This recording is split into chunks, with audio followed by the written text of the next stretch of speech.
I can leave you, even if you want me to. So help me understand you, 'cause I would do the same for you. Buenas tardes, profesor. Mi nombre es Lilibet y en esta oportunidad mi compañero Joel y yo vamos a exponer acerca de los principios de aprendizaje. El primer tema que vamos a tocar es naturaleza versus crianza.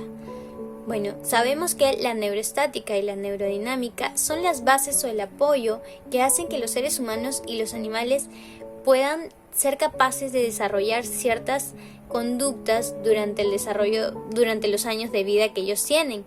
Esas conductas los pueden ayudar a adaptarse en distintas situaciones, como por ejemplo situaciones de peligro, al momento de alimentarse, al momento de buscar una pareja o incluso reproducirse. Las conductas no necesariamente pueden ser conductas aprendidas, sino que pueden presentarse de manera espontánea. Es decir, por ejemplo, al momento del nacimiento, ¿no? El mamífero ya puede saber de qué manera absorber su alimento, ¿no? De qué manera succionar la leche que está tomando. Pero no necesariamente tienen que ser conductas que puedan presentarse al momento de nacer, sino también se pueden presentar durante su adolescencia o incluso su adultez. Como por ejemplo, al momento de alimentarse también, ellos ya de manera innata pueden saber cómo es la caza, ¿no? Y también ellos de manera innata pueden buscar una pareja o incluso reproducirse, porque es algo que, ellos ya simplemente actúan de manera refleja, ¿no? Pero estas conductas pueden ir cambiando durante el tiempo, ya que ellos van absorbiendo o teniendo nuevas experiencias. Ahora pasamos al punto de nativismo versus empiricismo. Bueno, sabemos que existieron en la época griega ciertos filósofos que eran bastante famosos como Platón y Aristóteles. En el año 322 a.C., estos dos filósofos tenían ciertas discusiones, ya que ellos consideraban que en realidad la conducta o la naturaleza de los seres humanos eran de forma distinta. Ahora les voy a explicar por qué.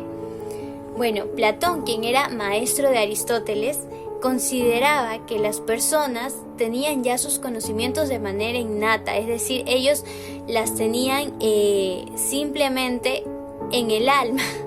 Ellos tenían los conocimientos que residían en su alma, ¿no? Y esos conocimientos podían recuperarse a través de ciertas actividades que eran, por ejemplo, la reflexión del interior, ¿no? Eso les podía permitir recuperar todos esos conocimientos que supuestamente se tenían ya aprendidos durante esa época. Sin embargo, Aristóteles, quien era su discípulo o su estudiante, consideraba que era algo totalmente diferente, ¿no? Por ejemplo, él pensaba que las personas o los animales tenían los conocimientos, pero de forma distinta. Por ejemplo, ellos los podían adquirir a través de ciertas experiencias que iban viviendo durante los años. Era ahí recién cuando ellos decían que se podía tener algún tipo de aprendizaje, ¿no? O ya ciertos conocimientos por ciertas conductas. También aparecieron ciertas personas en ese entonces, como por ejemplo Descartes, quien fue también un filósofo francés del siglo XVII, bastante famoso, que por ejemplo tuvo una frase bastante famosa que fue pienso y luego existo. Bueno, él consideraba que era un poco de los dos en realidad, ¿no? Él decía que cierta parte de la conducta del individuo era de manera refleja o era innata y otra parte era por las experiencias ya aprendidas durante el pasado, ¿no? Y también tenemos a los empiricistas británicos. Algunos, como por ejemplo John Locke en el siglo también XVII, propuso que el conocimiento se adquiría a través del aprendizaje que ya se iba teniendo durante los años, porque él decía que, por ejemplo, la mente humana al nacer era como una pizarra en blanco y esa pizarra se iba llenando de ciertas cosas con el tiempo por las experiencias que se iban viviendo. Entonces se iba teniendo una pizarra totalmente diferente con el paso de los años por los conocimientos ya adquiridos. Los primeros experimentos sobre la conducta. A inicios del siglo XIX, los estructuralistas consideraban que para poder entender la mente y la conducta de un individuo, primero tenían que comprender los elementos básicos de su estructura. Esto se realizaba a través de la introspección, que consistía en el análisis y la reflexión de aquellos pensamientos que podía tener el individuo. Esto pudo dar paso a que años después pueda nacer el conductismo. El funcionalismo. Sabemos que William James fundó la corriente funcionalista.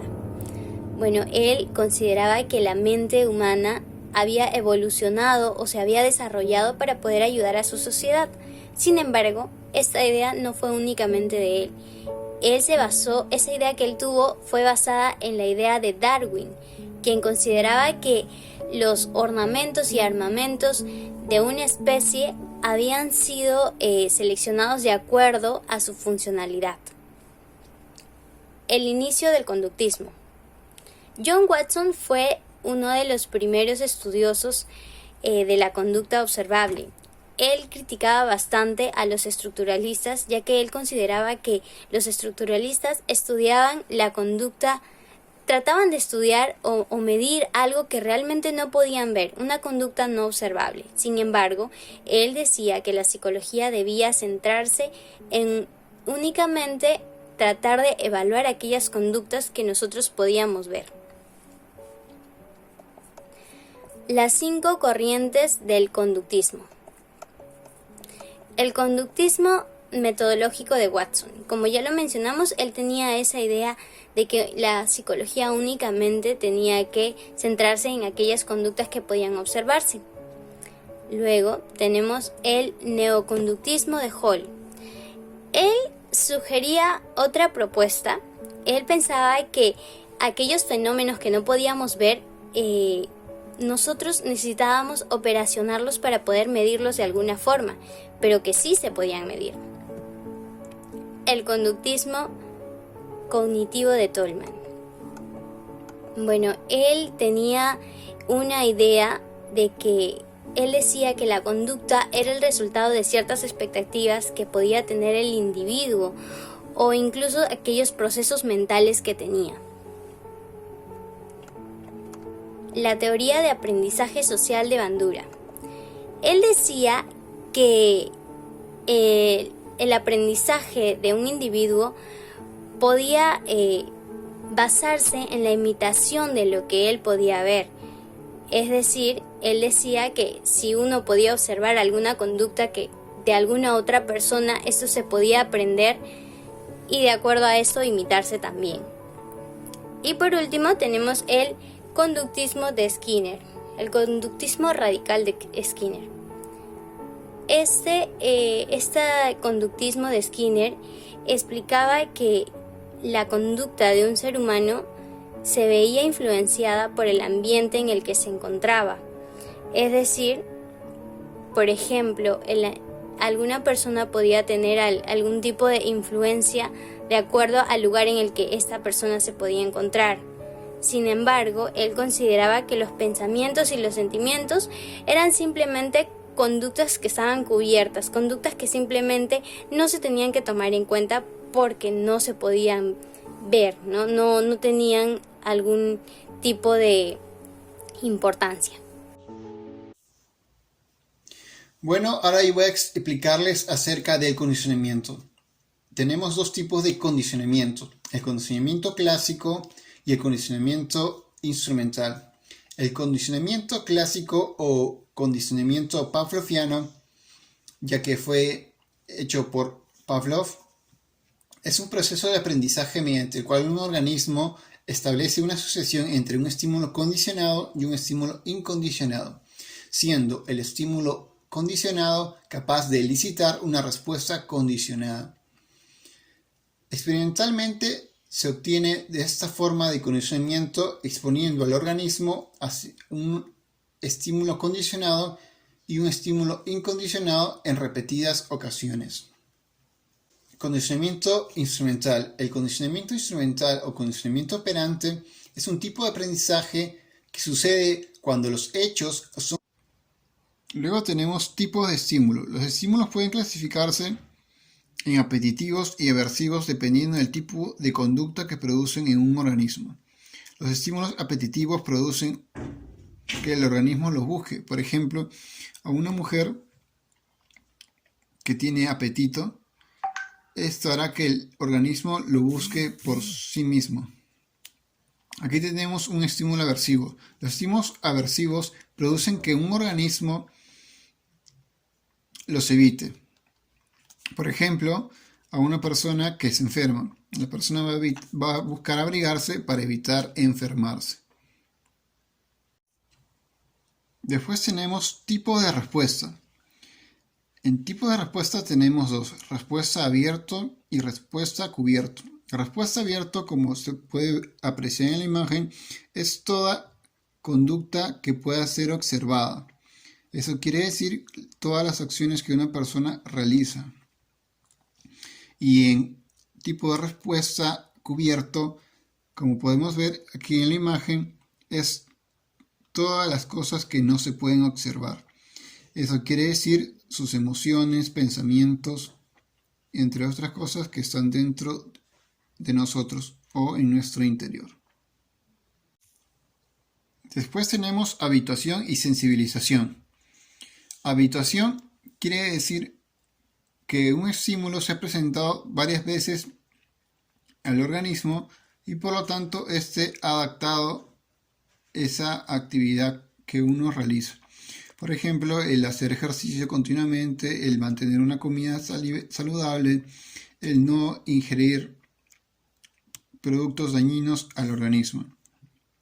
Al contrario, lo que es sensibilización, que quiere decir que nuestro cuerpo respondería de manera exagerada ante los estímulos que no son importantes en ese momento y que no está habituado nuestro organismo. Por ejemplo, aquí podemos ver a una persona que se le presenta la araña como un estímulo y por lo tanto la persona responde de manera exagerada ante un estímulo al que no está habituado. También tenemos lo que son refuerzo positivo y refuerzo negativo.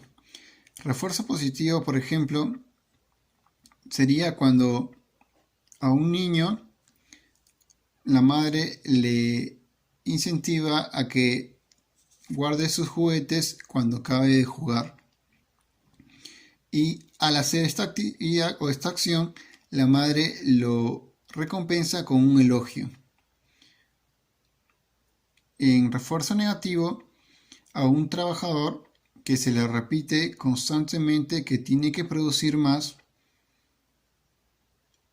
el trabajador va a buscar producir más para evitar ser llamado la atención o que le estén repitiendo constantemente que tiene que producir más para la empresa.